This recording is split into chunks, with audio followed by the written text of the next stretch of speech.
Hello, ladies and gentlemen, and welcome to the Weekly Domestic. The podcast where we talk about our relationship and judge yours. Hello, welcome back. I am Ash, otherwise known as Mango, and this is... Tom, otherwise known as the Spiffing Brit, and my goodness, welcome. It's episode 4 of the podcast. That's right, we made it. We've achieved something. We're here to talk about our amazing relationships, as always. Talk a little bit about what we've been up to, and also solve other people's relationship problems, but most importantly, my favorite part of the show, as always, I have to, of course, as always, open with a joke. And today's joke is brought to you none other than by myself. Oh, that's right, I came up with it myself on the dog walk. I hope you're going to like it, okay, Ash? Because this one is... I'm ready, kind of never. Kind of never? How are you not ready for my dad jokes? They're good. I don't like any of them. But I guess you're going to say it anyway, so let's go. I mean, that's true. I will always say them anyway, despite the fact that, you know, they're terrible. But hey, first joke, here we go. It's Christmas themed because, you know, it's December. So, where do you punch an annoying carol singer? In the throat? No, you can't do that. That's illegal. Why? Okay. Well, if someone knocks on your door and they open it and you punch them in the throat, that's illegal. You said they were annoying. Yeah, they're annoying. So, okay, the joke is they're annoying. They're a carol singer. What do you think the punchline is? It's not punch them in the throat. Well, I don't know what it would be. Make them be quiet, wouldn't it? I don't know what it is. Punch them in the jingle bells, because they're carol singers. It's Christmas. Well, that's also illegal.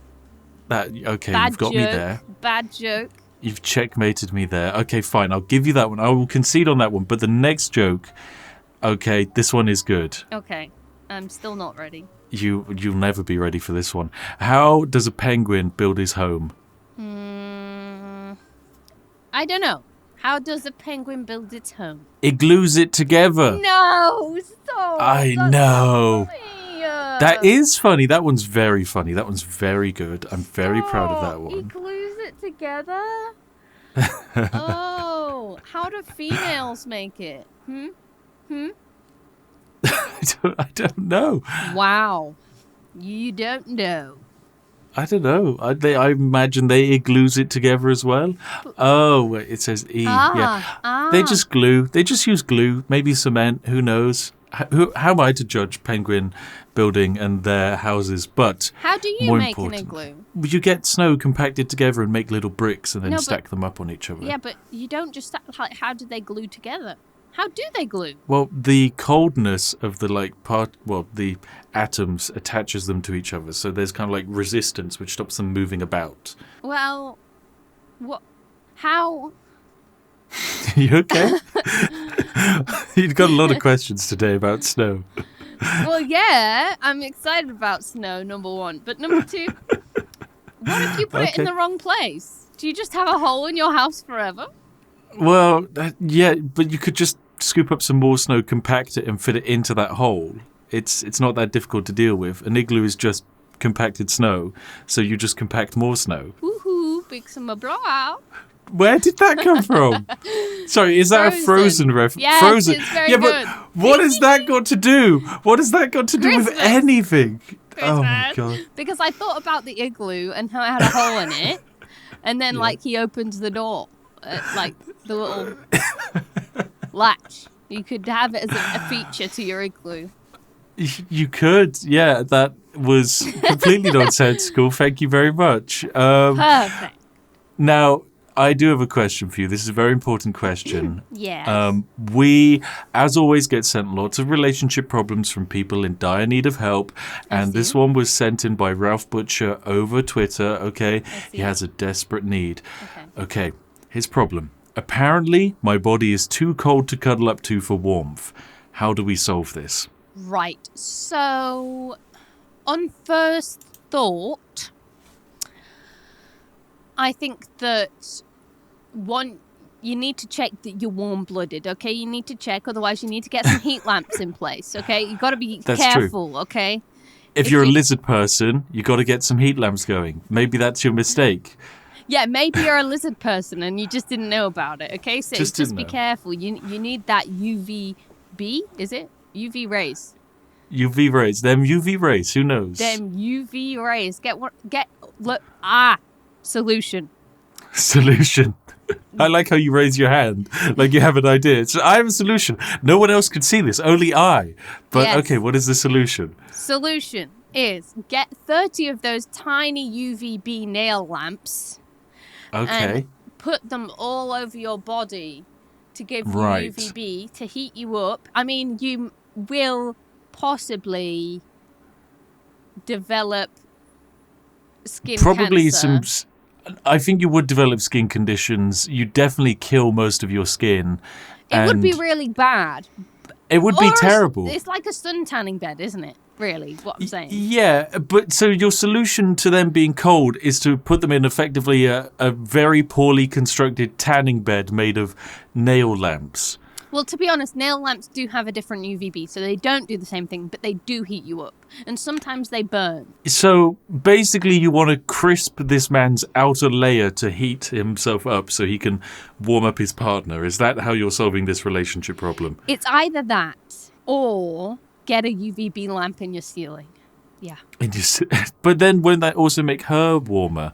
So then, if anything, she's going to be warmer, so she'll expect a higher level of warmth from him. No, but then they both be warm, and then there's no problem. I think the problem is he's cold. He's cold. That is true. The problem is he is naturally cold. So how can we rectify this issue? My proposition is instead of heating him up, I don't think we should change him in any way. I think we should actually cool down the opposition, the partner. I see. Okay? Because that way, comparatively, if heat is on a scale, if she is, say, at temperature level 1 when she hugs him and he's at temperature level 0, then she's going to feel that he's cold. But if she's at temperature level -1 and he's at 0, then guess what? He's suddenly warm. So we need to freeze the partner. That is what we do. Freeze the partner? Freeze the partner. You know, we're not going to say you should freeze your partner on the podcast. This is not real advice. Don't do anything we say.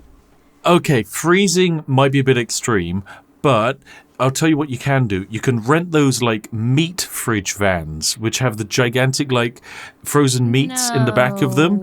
And that's quite cold. And then every night before bed, you either just make her walk a few circles in it, or maybe, I don't know, you build, like, a little swinging chair off of one of the hooks and they can just sit on it to cool down. And then take them out. Well, because there's hooks in the meat freezer. In what world are we living? But then they'll be cool, and then they'll come into bed. They'll be freezing cold, potentially hypothermic, but your body will be warm, like a temple. They'll be so cool. They're the only cool kids on the block with the meat hook swing. What the fuck? Invite other people over to ride the meat hook swing whilst you're at it. Why not? Rent it out as a service. You could make money from this. No. Spice up your bedroom life by chilling yourself right before bed. No, absolutely not. I reckon there's a gimmick in there somewhere. Someone's into it. Spice up your life, everybody. There we go. Spice up your life. Spice up your life. Of the world. Spice up your life. Spice up your life. Rent a meat freezer. Yeah. There you go. We did it. Or I have what I think is better than a meat freezer. Nothing's better than a meat freezer. It's called a cryo chamber. They make you very cold, but they are medically safe, I think. Probably not. Medically safe. Medically safe quotation marks. Look, all of the goop people do it. Yeah, and if the goop people do it, then it must be scientifically safe and tested. Someone's doing it. Some people are doing some pretty crazy things. That doesn't mean we should copy them. But they're doing it in spas, though. So there has to be some regulation. Look, get a cryo chamber. There's just waivers. There doesn't have to be regulation if people have signed a waiver to forfeit their right to complain. Really? Well, yeah, every time we get a back massage, we sign a little piece of paper that says, if this person paralyzes me, it's my fault. Yeah, that's kind of sus, isn't it? What the fuck is going on in spas?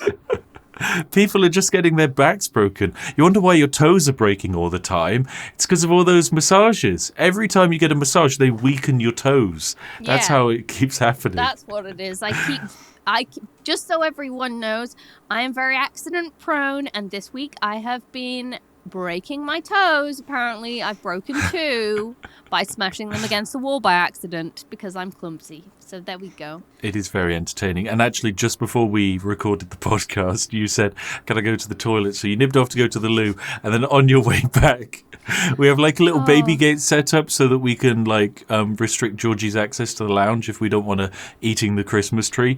And you very enthusiastically tried to jump over the baby gate and just slammed your knee into it. I there's a don't know gigantic where I bruise. get these ideas from. They're bad ideas, but there's no filter in my brain that says, stop it, don't do it. I mean, it's very reminiscent of the time I broke my entire leg, which was... Right. Let's set this... What is it called? Set the scene? Let's set the scene. Hot tub. Big hot tub with a swimming pool.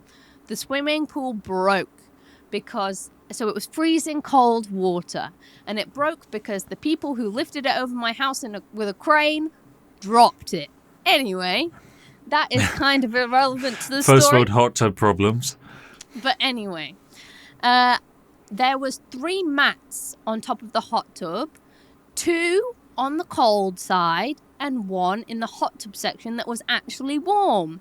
So there was 2 parts of the hot tub, 1 part swimming pool, 1 part hot tub.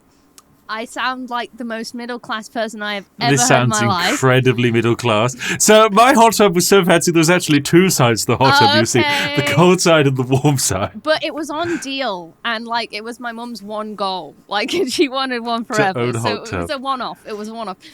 Anyway, I thought about Total Wipeout, and I thought, wouldn't it be fun if I take this middle one out?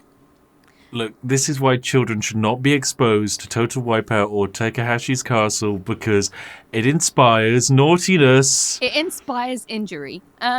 So I pushed the 2 other remaining mats together and I jumped from one to the other. I'd get down and push it a little bit further. It was going so well. And also, my mum didn't know I was anywhere near this hot tub at the time, and literally I think I'd asked to go in and she said no, like genuinely. Don't go in the hot tub, you'll try and jump over it again on those mats. So I got to the last hurdle. I was doing so well, I was so proud of myself. The world was cheering you on. The world was cheering me on in my brain. Do you have that? I have little people who like tell me how well I'm doing in life. I don't have the voices in my head. No, I don't. The voices in your head who tell you to do Total Wipeout courses in your back garden. No, do you not get that? Like where, like if you're mowing a lawn and you go in a straight line, they're like cheering, like yeah. I don't have an onboard commentary track for every time I mow the lawn. I do. I have an onboard commentary track every step of my life. My brain people are Here's judging Ashley. me. She's taking a run up to the baby gate. She leaps and oh no, she's broken her kneecap. Yeah, so anyway, if anyone else has that, do tell me. I think it's normal. Some people, I just think it's a personality trait. Sure. Personality trait or you're just crazy. One of the 2. I don't mind. So I was running and I jumped and I missed. One leg got onto the platform. One leg did not get onto the platform. I plummeted into freezing cold water. My foot twisted because part of it was caught on the top, and the other leg nutted me in the face. I'm actually shocked I didn't die because I could have knocked myself out with my own kneecap. Yeah, it is actually surprisingly impressive you didn't kill yourself in that one moment, because you effectively almost knocked yourself out. In the very least, you could have given yourself a concussion and then shock and then drowned in the freezing cold water. Yeah. But luckily, luckily you walked away. Luckily, you hobbled away with a broken leg. I hobbled away to my mum and I was like, I think I've broken my leg. And she was like, why are you wet? And then we went to the hospital. They tied my toes together. They said it wasn't broken. A few weeks later, after walking on it, my entire leg was broken. They lied to me. Apparently, that wasn't a doctor at all who looked at me. Don't know who it was, still to this day. Just one of those life experiences when you go to a hospital, someone comes up to you and says, yeah, don't worry, that leg's not broken, go home. Turns out they're not even qualified to say that. Yeah, I don't know who it was, but there we go. Fun stories with me. What were we talking about before this? We were talking about how accident prone you were, then you wanted to talk about the fact that you broke your leg trying to recreate Total Wipeout over a hot tub. Okay. Well, yes. That is true. That is the story. I did that. I survived, bitch! You got second place in your mind, so that's pretty good. Well done. Right, well, that's the story of how, we basically set up how accident prone you are, but we should talk about what we actually got up to this week and the week before, and also what you didn't get up to this week because of how accident prone you were. And that is, of course, the Jingle Jam, which is a charity live stream that takes place over 2 weeks in December. It's run by the Yogscast, who we work with, and we go and we participate on some streams, raise a whole bunch of money for charity. It's a lovely, fun thing. I had some streams to do. You had some streams to do. You ended up only doing one stream instead of, I think, the 5 you were meant to do. Why is that? I concussed myself the first time, and then I broke my toe, and then I think I broke another toe, but I didn't broke check. another toe. So yeah, bad things come in threes. So now I've banged my knee. I'm very scared for my other 2 accidents that are coming for me. Yeah, you're on 4, so logically you're going to go up to 6, or potentially 9. Don't which would be potentially terrifying. 9 me. Don't tell the universe. Okay, I'm sorry, universe. I take that back. They heard you already. It's done. It's done. If I die now, it's your fault. I'm going to blame the voices in your head that are going to tell you to start jumping over the neighbours' fences. So, but yeah, that one's Jingle not on Jam me. was so lovely. I wish I could have taken part more. You started on the first day, and how much did we make in the first day? First day, we raised just over $1 million. I think it was just shy of about £900,000, which was very fun. I was on the final stream of the day. It was very good. And then on the second day, I had a few other streams with people like RT and Lewis, which was really nice. Very chill. Also on the second day, I set up my own charity fundraiser. Which was really special, because you got to choose your own charity to give to, and you chose Cancer Research. Yeah, so I chose Cancer Research UK because they're a genuinely really, really nice charity. They're actually quite local to us, and very recently we sadly lost a family member, so I lost my grandfather. He was an absolutely lovely person, and sadly we lost him to cancer, but we were incredibly fortunate with the fact that he actually was only given about 6 or 8 weeks to live when he first got his, results back, and then he ended up living about an additional 16 months, I think. Yeah, he ended up living an additional 16 months in the end, which was ridiculous. We got to go on holiday with him. We got to spend a whole bunch of time with him. It was wonderful. And genuinely, anything to honor his memory, it was just a wonderful thing to do, because he has always been an incredibly charitable person who always looks out for others. And it was just genuinely lovely to raise so much money so that hopefully one day, cancer will just no longer be a problem that we face in our lives, which is lovely. And you knocked it out the park. Your community shocked you beyond anything you thought, because it was terrifying. It was how much in the first day? So for the entire 2-week period, my aim was to raise £20,000, right?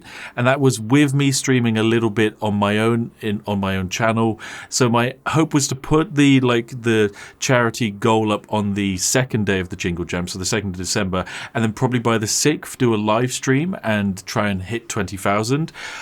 Turns out you hit 20,000 in the first 40 minutes, and then we ended up crossing over into 150,000 within the first 12 hours.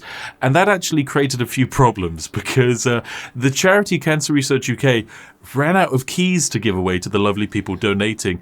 And so in case you don't know, the Jingle Jam has a games bundle that they give out when you donate a certain amount of money. I think it's £35. Yeah, £35. So Cancer Research had a set amount of those codes, and they had run out of those.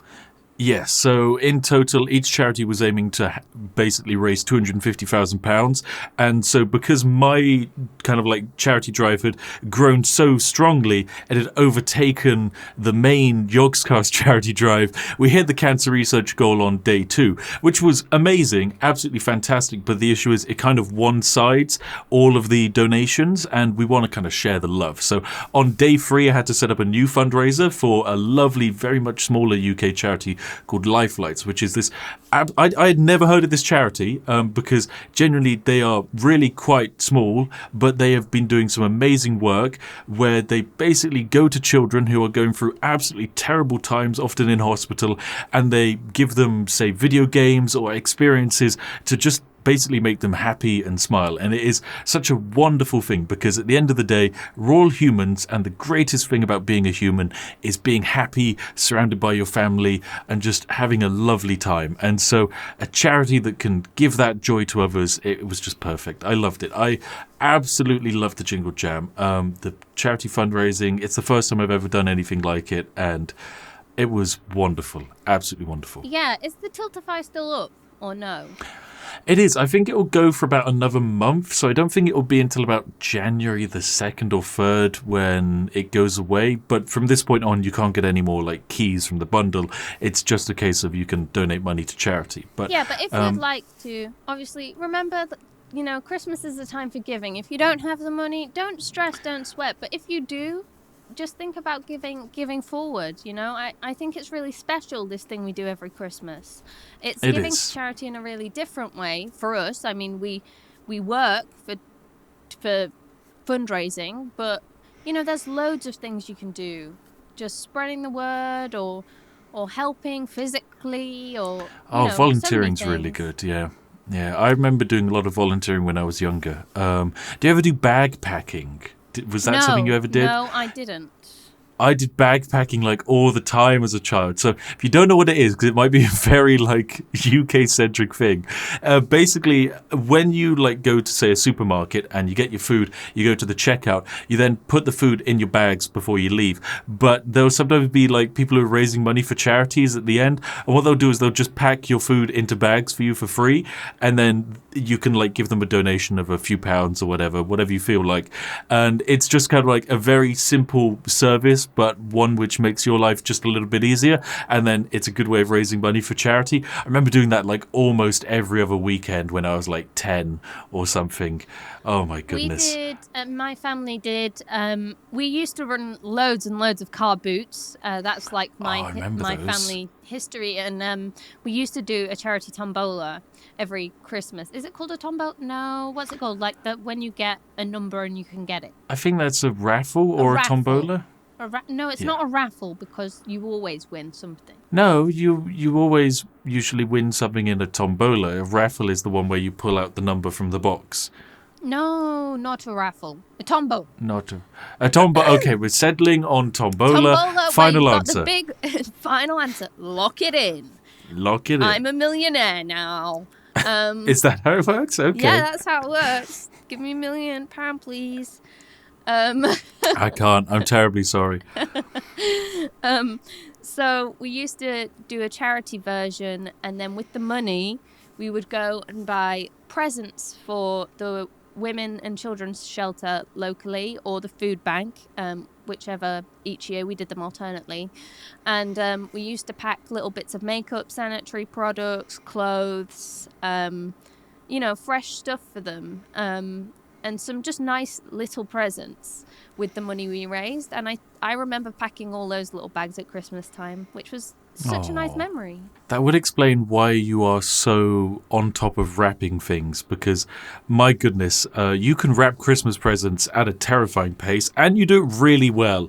Like, the distinction between, a present wrapped by a professional in a shop and then it's pretty much non-existent. In fact, sometimes you're better than people in shops. And then there's me wrapping Christmas presents, which what is that noise? Oh, you don't wrap what is that noise anymore. I'm not allowed to wrap presents anymore. No, but I actually love it when you wrap presents for me, because you're the only one who wraps them for me. Like, yeah, I guess and you're it's right. so beautifully horrifying. I love it. Yeah, if your present is like your wrap present is like a perfect, pristine rectangle, like a lovely box With bows and ribbons. with bows, I would wrap that same box, but instead of the wrapping appearing to be square, it would appear to be hedgehog shaped, with little bits of wrapping paper shooting off in random directions. And I love that about your wrapping, actually. I think your wrapping is... I bet it's like snowflakes. My Everyone wrapping has is like their snowflakes. Own... Yeah. No, but I mean, every person has their own little wrapping. You know? Ah, that's true. Like, everyone does something a little bit different, unless they're, Pinterest people. But that's different, They have to conform. One thing you do differently, though, when it comes to wrapping paper is you buy deliberately the most tacky-looking wrapping paper you can find. And my goodness, you got some terrible wrapping paper this year. It is so horrible. Good. It's like... You're literally looking at it. It's Santa riding an airplane. What has that got to do with the spirit of Christmas? There's Santa riding an airplane, a car, a motorbike, and a boat, actually, and a car, if I didn't say that already. And he looks like a gnome version of Father Christmas as well. Oh, so God. It's really nice, and it's really... I like the tacky. So what I like to walk this line between tacky and chic.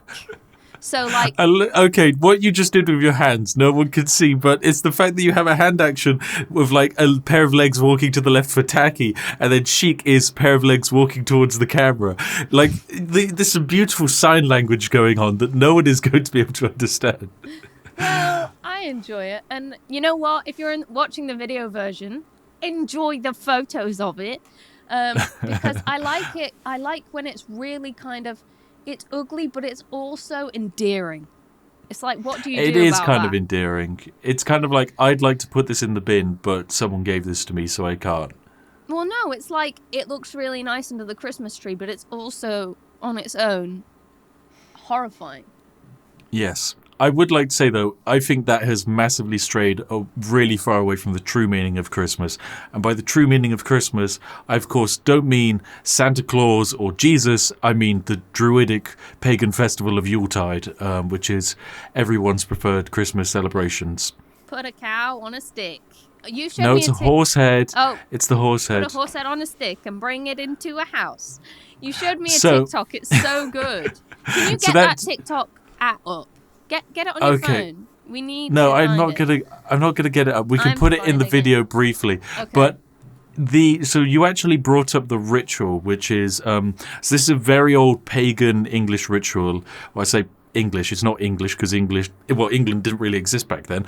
But the idea was that you'd get a horse skull, put it on the end of a stick, like dress up a bit, and then what you would do is you'd go to someone's door and just start singing really loudly until they let you in, because you're being so loud you're not going to go away until they let you in, and they know that, so they just let you in, and then you go into the house and drink all of their alcohol. That is literally the entirety of that tradition, which I think is wonderful. How festive. Go to your neighbour's door with a decapitated horse skull and just start screaming until they let you in and you can drink their alcohol. Perfect. It feels like something from The Lord of the Rings.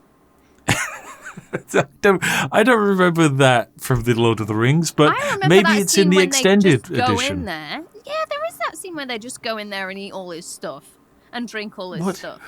What are you on about? I swear that's a scene in The Lord of the Rings. Are you talking about The Hobbit, where they go into like the bear man's house and just eat all of his food? Yes, I am talking about The Hobbit.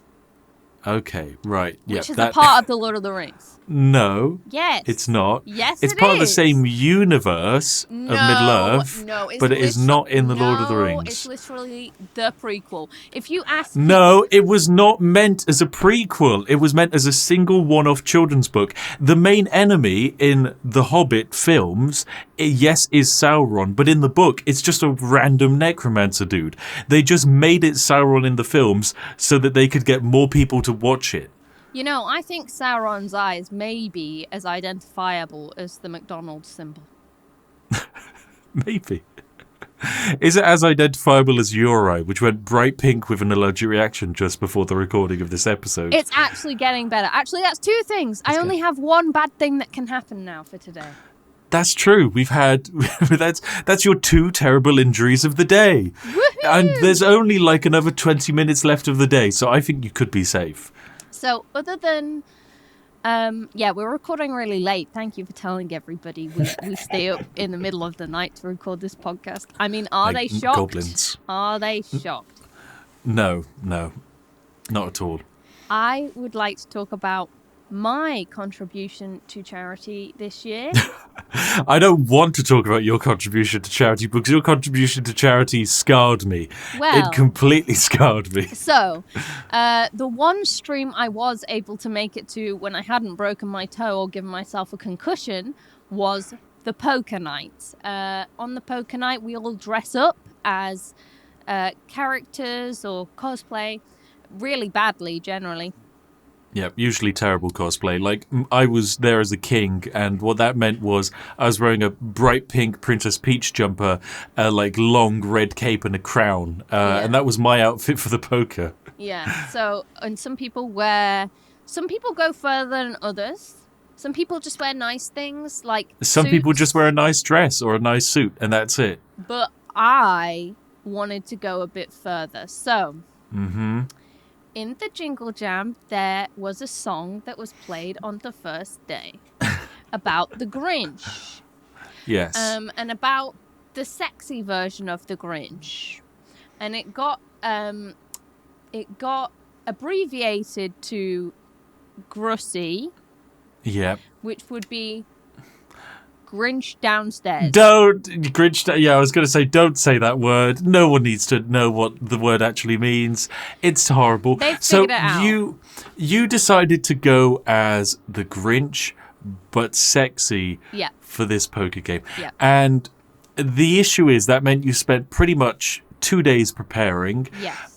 You got so into character, Georgie and I pretty much left you alone because you were so distressing to look at. Georgie was scary. So the day before, it was really quite quick turnaround.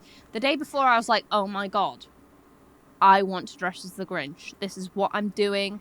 And I sat and it took me 3 hours and I made a prosthetic face mask to go on As my one face does. with the Grinch nose and all of it out of latex and cotton wool, which is... I could have done such a better job, but I was very impressed with the work I did. You put in more work than everyone else combined for a 1 hour appearance on a charity poker live stream where you're not even the focus of it. It was one of the only streams I was actually contributing to this year, and I wanted to make a difference, okay? I painted my boobs for this charity event. I made them look like they were stood on end. I shaded them. I did some boob contour with green. As one does. If you want to know how the cosplayers look so good, it is 90% fakeness and makeup, because anyone with good makeup can do some incredible things. I am pretty good at makeup. You're really good with makeup. It's terrifying. Yeah, normally I look like the Grinch, so actually I was just revealing my true self. That's your true self. That was you taking off the makeup. Yeah, that was me taking off the makeup. Yeah, if you ever see Ash in public, just run at her with a makeup wipe, and if you swipe it across her forehead, you'll just see bright green underneath. Please don't run at me with a makeup wipe. Don't run at me at all. Never do that. Thank you. That's true. You'll just run in the other direction screaming. Yeah, and then fall over and break your toes. Yeah, and then I'll be sad. Then you can't run. Then I can't run. Right. Brilliant. You've told terrible. everybody my weak point now. They're all gonna... Your weakness is your own self. Damn it. Genetics. What am I gonna do? But These brittle bones. I loved every moment. I played some really good poker. I was dressed as the Grinch, and I enjoyed myself so much, and chat enjoyed it so much. It was live on Twitch. I adored the whole experience, and I would always do it again. I would do it again. You did? Okay. It was good fun. It was really good fun. Yeah. You actually played well in the poker game. I didn't get to see your poker game, but I listened to it on the car journey back home because we had to bring two separate cars because my poker game was really early. Well, a fair bit earlier. So I went earlier and then you brought Georgie in later. And then I took Georgie home whilst you were playing your game, which was actually quite a fun little thing because Georgie got to meet everyone in the office and she had a grand old time. Everyone loved her. But she wasn't there for too long, which, might stress her out a bit because that's a lot of people, and so she loved it. She got fed pizza crust and then she came home and slept. Yeah, she loved the day. She didn't love my face. Georgie could not identify that it was me. When I came out of my office to collect her to put her in a travel bin, travel bin? People are going to think travel bin. She travels in a bin. She doesn't travel in a bin. It's a travel crate. No, it's a really nice crate with blankets, and she loves it, and shoes and everything. But we do call it the travel bin, to be fair. Because Georgie's stinky, and stinky's go in bins. So that's true. I came out of my office ready to get her, and she looked at me, and she ran all the way up the stairs. She was like, "Who are you?" And I was like, "No, it's Mummy. And she could hear me, and she was like looking around for me, but she couldn't identify that it was me until I was like very slowly on her level, cuddling her, like stroking her, and she was like, "Oh, you're Mummy. What have you done? What have you done?" She was so sad, but the rest of the day she was so happy. So yeah, she had a lovely day otherwise. But yeah, that actually your only appearance on Jingle Jam? No, I did do some prop hunts and I built some really beautiful reindeer in Gary's mod. Well done. Gmod build, yeah. I'm proud of you. I mean, all in all, it was a very, very fun year. I enjoyed it. I'm excited for next year as well because, hey, it'll probably be on again next year, I imagine. It's been going for the last, 10 years, so, hey, who knows? Yeah, I didn't get to be in it, so I'd like to be in it next year, please. Next year, we're going to have to wrap you up in bubble wrap. Yeah, everyone was saying you best get me a helmet. To protect myself next year. Yeah, I will do. I thought of something. What is your favourite present you've ever received on Christmas? That's big. I know what your favourite present you've ever received on Christmas is because I gave it to you. And it is the greatest present ever. I'm, of course, talking about myself. I'm such a gift to this world. That is a lie. Yes.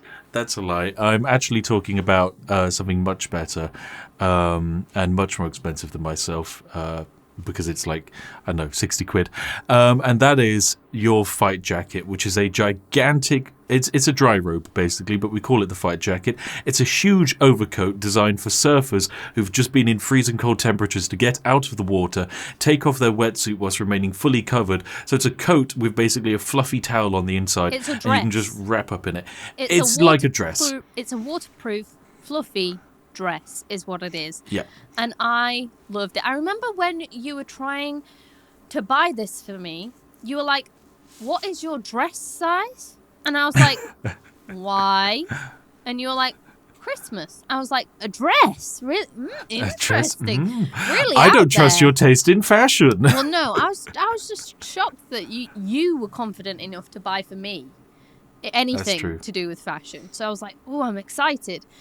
Until you said this, and then I started panicking because I was like, "Right, I'm a 10," and then you were like, "What colours do you prefer? Black and purple, black and red, black and blue?" I was like, "Black and blue do not go together. Oh, why is there so many colour combination options on this dress?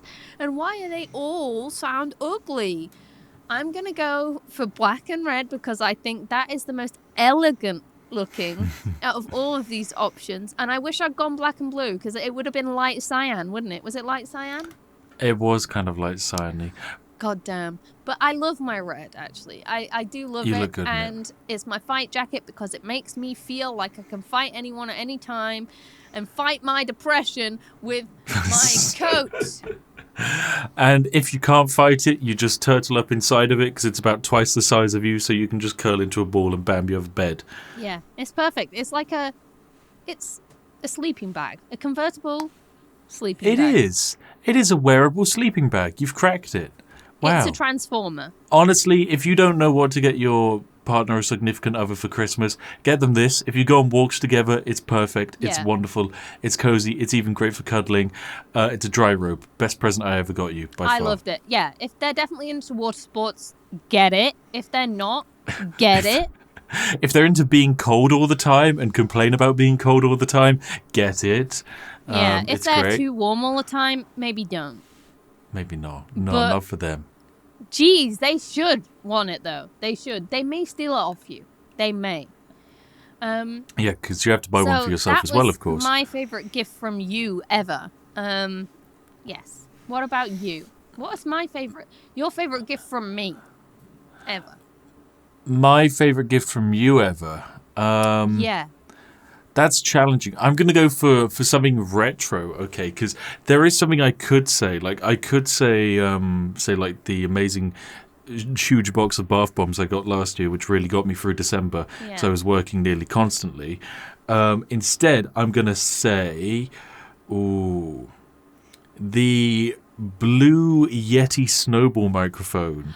Oh That my was God. my first proper microphone that you got me way back when I'd kind of just started making a little bit of progress as a YouTuber, like I had maybe about 5,000 subs or something. Yeah. And you were like, okay, look, you can't be using these cheap £10 Amazon microphones that break every other week. You need to get a proper microphone.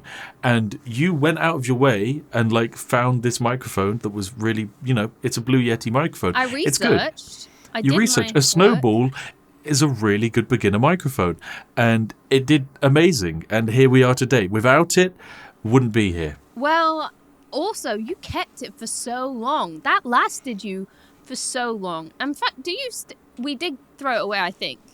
We did, yeah, because I upgraded from a blue snowball to a blue Yeti. Sorry, not a blue Yeti. Yeah, it is a blue Yeti. Yeah, a standard blue Yeti mic, which is what I use currently. And yeah, so we did upgrade it eventually, but we got about maybe 4 years worth of use out of it, maybe even 3, Yeah. which for a microphone is really good, considering it was kind of like quite a basic entry-level microphone. And we only swapped it out after I'd probably hit about 1.5 million subscribers. Yeah. But it was perfect. Oh, It God. really was. Like, it had all the things it needed. It had the right sound patterns to read your voice It's good. correctly. See, I did all of this research. I was like, is it a butterfly sound pattern? Is it frontward?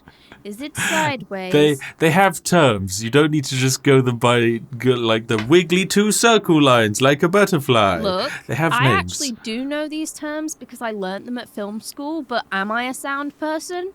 I also No. learned that when I was in the band, okay? I know these terms. Ooh, you were in a band? Ooh. Oh my Ooh, god. I was in a band. Tom was in a that's band. that's a bombshell for a later episode. Oh my goodness. Yeah, I we're loved not- your band. I liked my band too. It was I nice. thought you enjoyed were playing so in it. cool. You are so I cool. am. You are cool. I am cool. But you were cooler when Wow, you were in a that's. band. I think everyone is cooler when they're in a band because it's fun to have the passion of music, and especially when you're a bass player because bass players are hot. They You are the were best. I You still are am. hot. But I mean, at the time. You're ugly now. You're like a wrinkled prune. No, what I meant was like just that added to the hotness. Like you have different things that It add to does, your yeah. hotness now, but then, you didn't have the fashion sense you have now. So what you made up for it, you made Yeah. up for in bassist powers.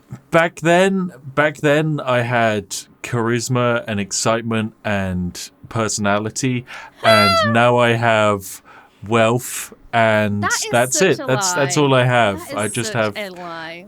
money, and money now Don't be. is my personality. I'm joking. No, I really think you should keep playing the bass though. I did get you that as a Christmas present. You never went.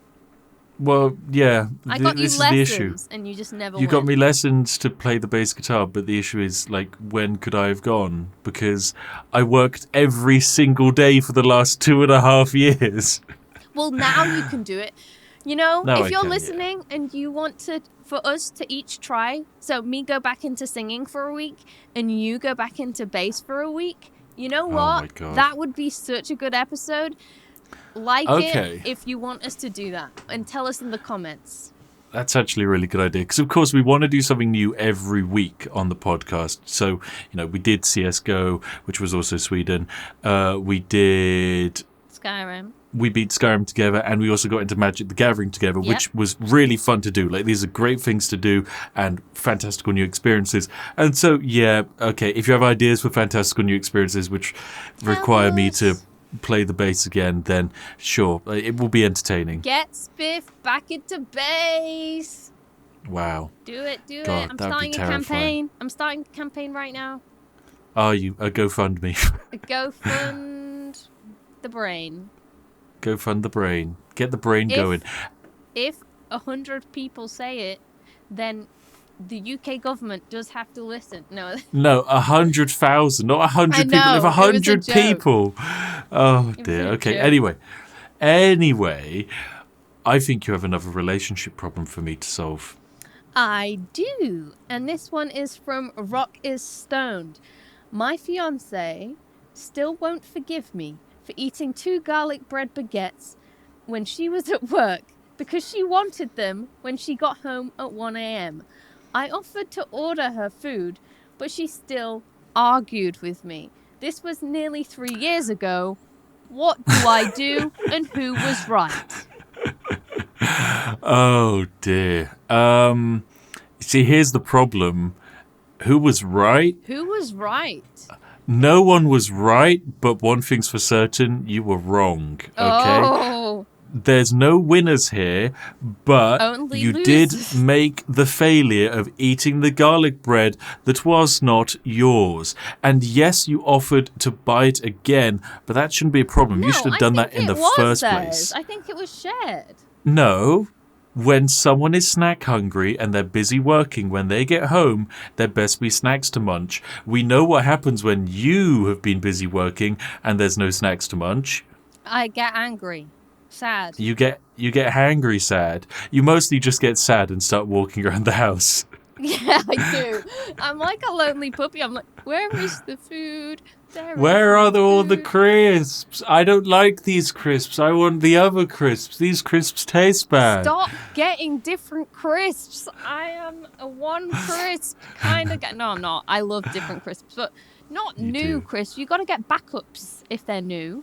Classic crisps. And then also the biggest issue, when you're hungry for chocolate, and the only chocolate we have in the house is dark chocolate. Oh, that's naughty because you've done that on purpose.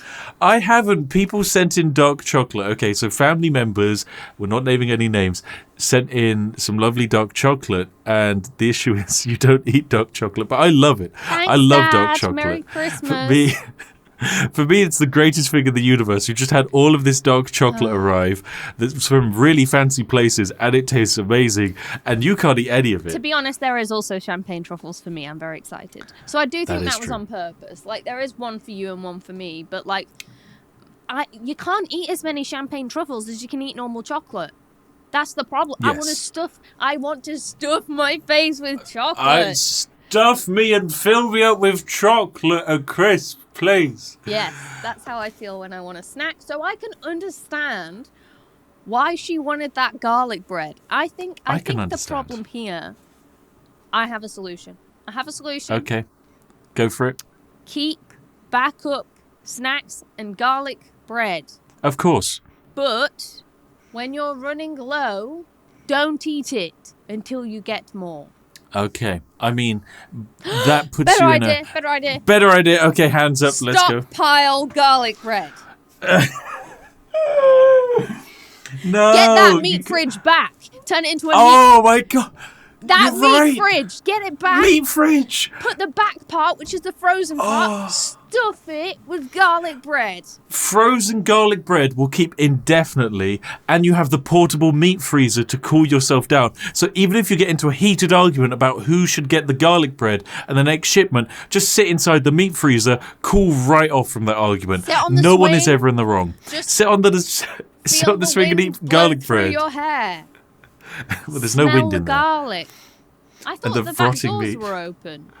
No, you've got to keep them closed to keep the cold air in. It's got to be cold. Well, you'll run out of fucking air. just, like open it every once in a while. Are vans airtight? And meat Some are. vans, surely. Meat vans aren't completely airtight, but they will be slightly. So you like, would they'll have die a seal. if you got locked in. Yeah, after a while, but it would take a bit. Don't recommend closing the door on the meat van. Don't close your door on the meat van. But I think, that does actually solve both the first problem and the second problem, which is, I think, a first in our podcast history. So for me, that's absolutely incredible. But my solution for the garlic bread situation... Go on, try and beat me, bitch. Okay. I think in this situation, when there were only 2 garlic breads left and you believed you were entitled to them, I'm sorry, you weren't. Oof. What you should have done, sir, is you should have made your own garlic bread. Oh, that was so good. We made garlic bread one time. Do you remember? It is tasty, and it's not difficult. Surprisingly, 2 ingredients, bread and garlic. And butter. And sometimes also salt. And maybe a little bit of oregano if you want to spice it up. Well, actually, we properly made it when we made it. We made it with... we whipped it. We whipped... Yeah, so you want to usually get like fresh garlic instead of dried garlic, and then you want to mix it with the butter so you can create garlic butter. No, but we made our own butter. Yes, we did. I forgot how you made... Was it milk and something else? It's not difficult to make garlic butter. We made it much more complicated than it needed to be when we followed like the M&S version of a recipe to make garlic butter and followed this recipe to a T. And despite the fact that we were cooking for just 2 people, myself and Ash, we ended up making garlic butter to serve about 37. Yeah, we left it in the fridge. I think it was used, to be fair. My family was really happy that we left it there. Yeah, you just hijack someone else's kitchen and make like an entire feast's worth of garlic butter for other people to enjoy. Yeah. That was good. That was a good time. We should make garlic butter again. We should. We should make garlic butter and we should get a pizza oven. Oh, to be fair, we can make garlic butter right now because we've got garlic and we've got butter in the house. We could, and I also got fresh bread today. We can make garlic bread after this. What if we put it on a pizza base and make one of those garlic breads? Oh my goodness, what a lovely idea. And share. Oh my god. Oh. Guys, make your own garlic bread.